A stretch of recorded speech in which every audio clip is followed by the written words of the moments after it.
Yes, hello and welcome to another vlog from Banner Rider.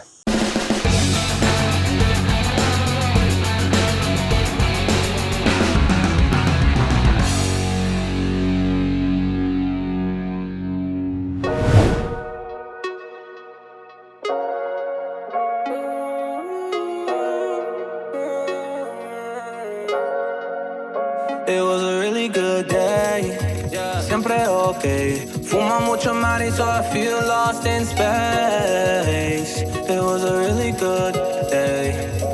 Me llamaste en las 3 de la mañana, viene con tu drama. 99 problems, me ahogo cuando traes más. Solo quiero resolverlo por ti. Me encanta cuando cocina desnuda para mí. Arroz con habichuela y un poquito Genesis. Cantando una bachata en la casa mientras bailamos. Okay. No puedo explicarlo, no quiero cambiarlo. Solo quiero aguantar por ti. I don't wanna change this, I cannot explain it. I know it was a really good day. It was a really good day.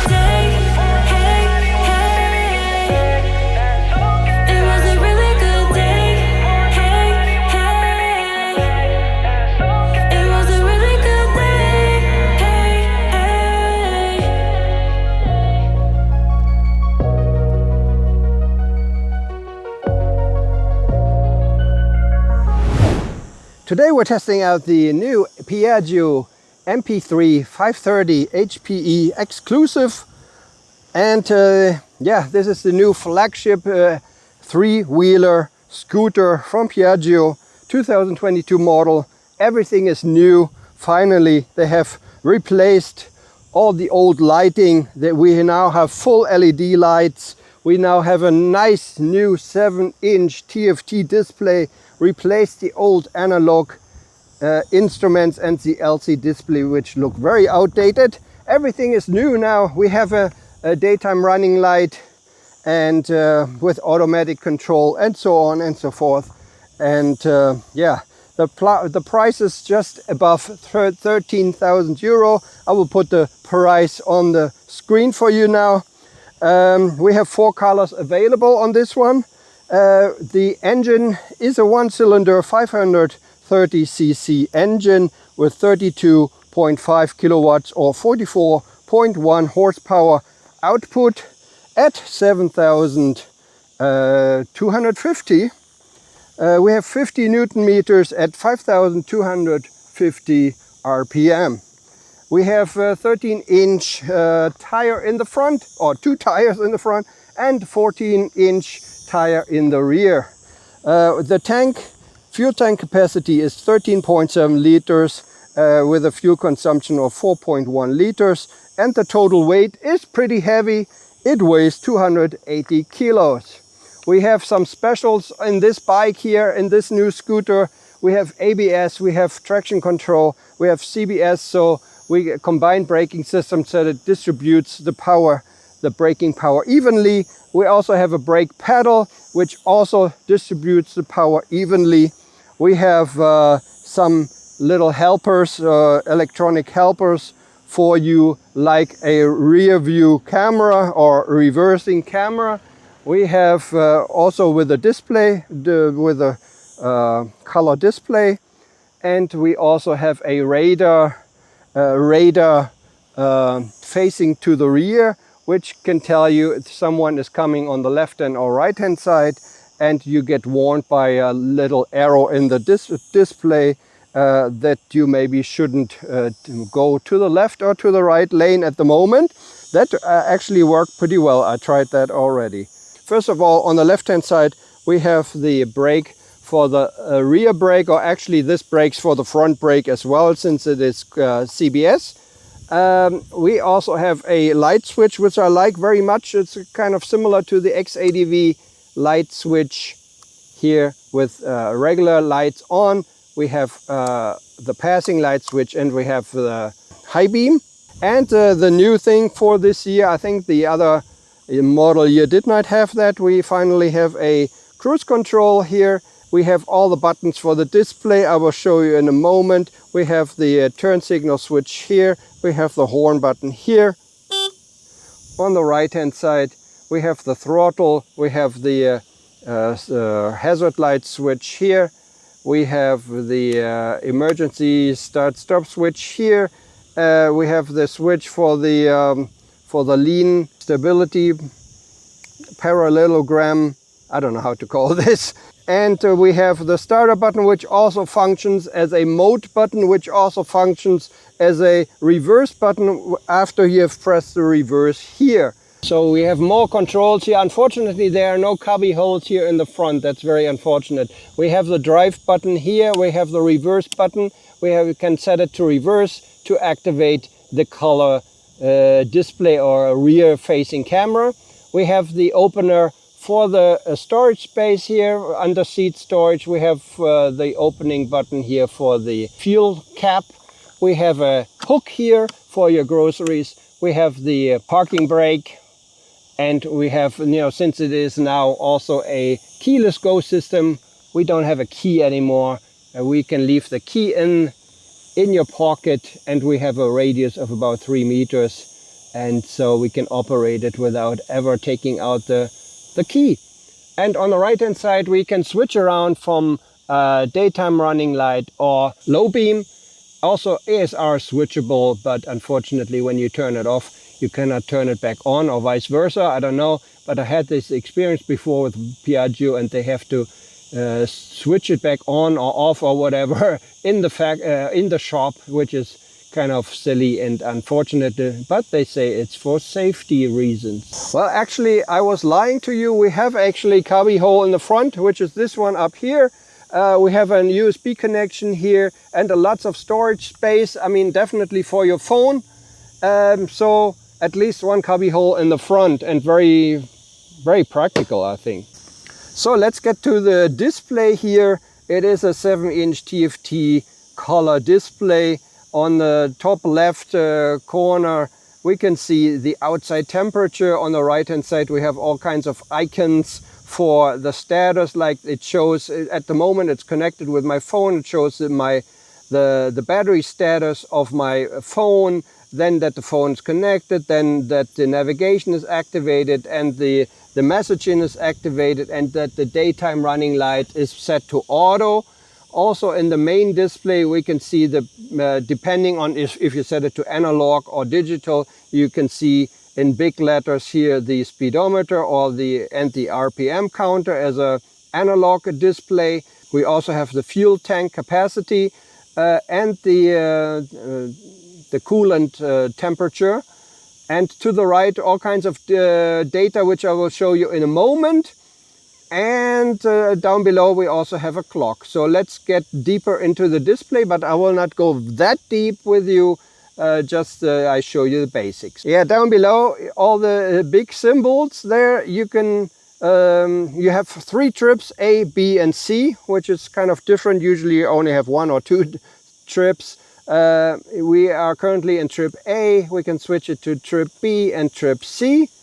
And within the trip, on the right hand side on the top, you can see all the data. You can switch around with the cursor keys here. So we have 60 kilometers here to empty, and average and actual fuel consumption, battery voltage and all that stuff. As you can see, this is the same for all the trips.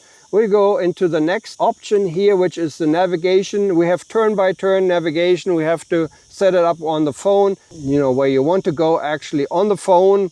It will not show a map on this nice big display, unfortunately. I don't understand why, only turn-by-turn. Then we have the telephone here. We have the music. We can switch some functions here. ASR is not switchable, it's connected to the riding mode. We have daytime running lights. You can turn them only on or off. Also the blind spot, that it tells you someone is behind you on the left or right lane.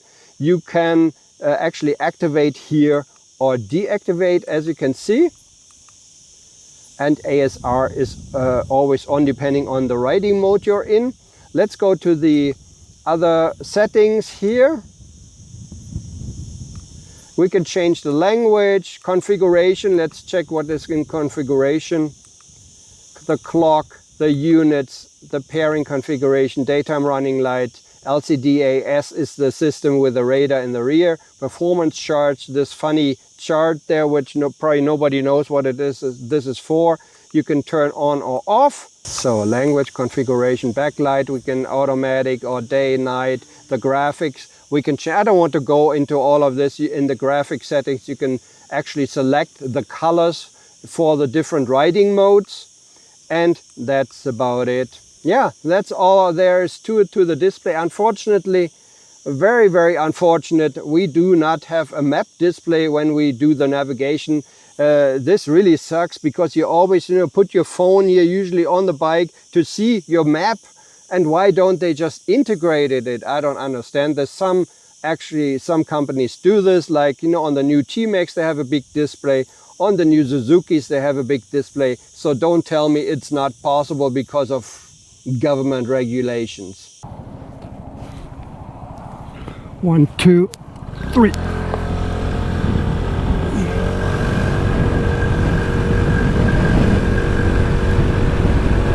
$100.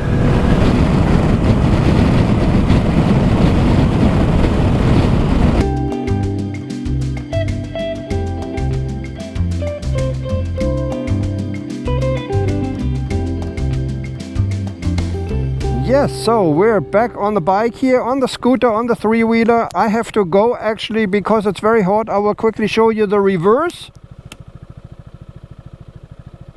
There we go. It's such a nice gadget. And let's go.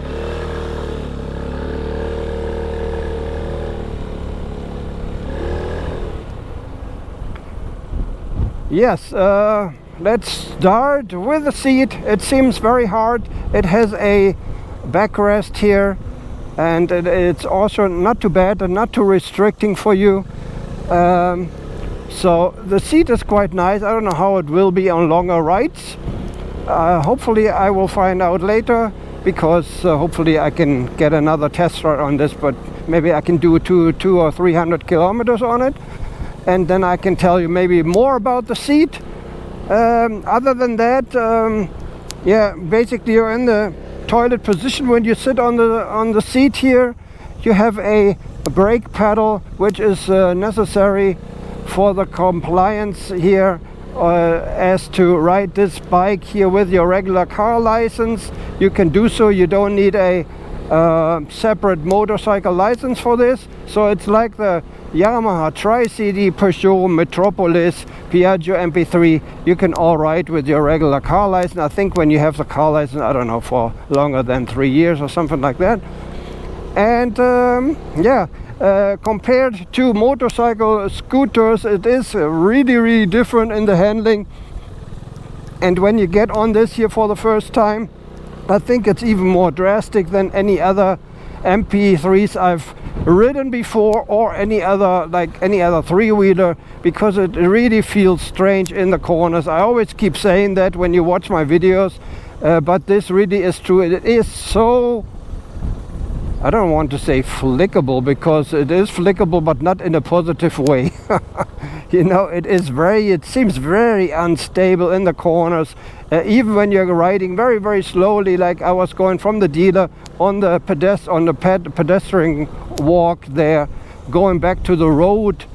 It really felt strange, this behavior of the front. You don't really notice that on a Yamaha Tri-CD. I keep saying that, and that is true on this one here. Other than that, it is a pretty nice scooter, big maxi scooter for traveling and stuff like that. The display is very nice, easily readable. Everything is nice, except when the sun is in the rear. Then you might get some reflections. Maybe you can put something on the display and maybe it will get better. I don't know. But if you're not in direct sunlight, this display and the screen is pretty nice. Big improvement, I would say, to the regular analog instruments we had, or gauges we had on the previous models. When you press the left brake lever, but it didn't really feel that way now, it is a combined braking system. Definitely when you press the foot pedal, it will brake on both brakes. We have 3 riding modes. You can change them with this, with the button for the starter button. We are now in comfort mode. We can switch to a sport mode and eco mode. What actually gets switched is power and also the traction control. The traction control is in itself is not changeable, only by selecting a different mode here. And what can I say? The seat is getting a little bit hard now. As I said, it is hard, but I didn't know how it was for on longer rides, but I guess it is pretty hard. And what else can I say? We still have to, well, actually we checked the windscreen already, but maybe later on I can show you once again. It is fairly wide, which is good maybe for turbulence, but unfortunately not very high. I'm 175 and I get the wind basically still on my helmet, and so you get a lot of noise in the microphone here as well. Yeah, I told you about the cornering performance, which I think is not the best. Also not the best from the 3-wheelers, but if you consider of buying this thing, it is definitely interesting because it has all kinds of gadgets, and I like gadgets. Unfortunately for me, it would have been very nice and helpful if they had the full screen map display for navigation, but they don't. Yeah, what else can I say? It has storage space, not that much like an X-Max or a Honda Forza 350, but at least you can possibly get 2 small full-faced helmets underneath the seat. On. So we'll set it at 51. As you can see, cruise control set. We can accelerate or slow down with the plus and minus button. There we go. I don't know how slow we can go actually. Let's check it out.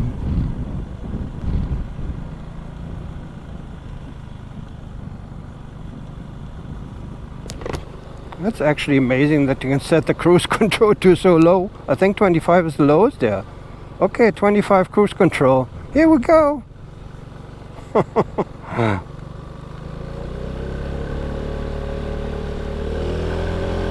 Okay, interesting to know.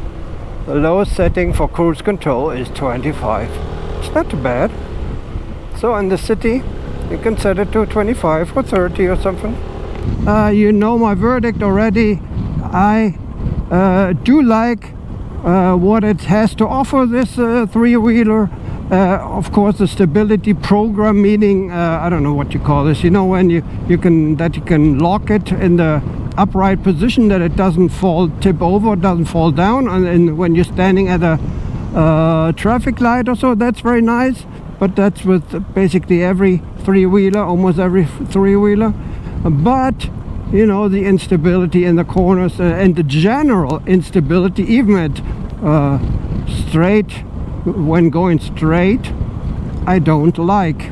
Yeah, that is my verdict. I will put the other good and bad points here on the screen for you now. Thanks very much for watching. This has been Ride Out. Take care. Bye bye.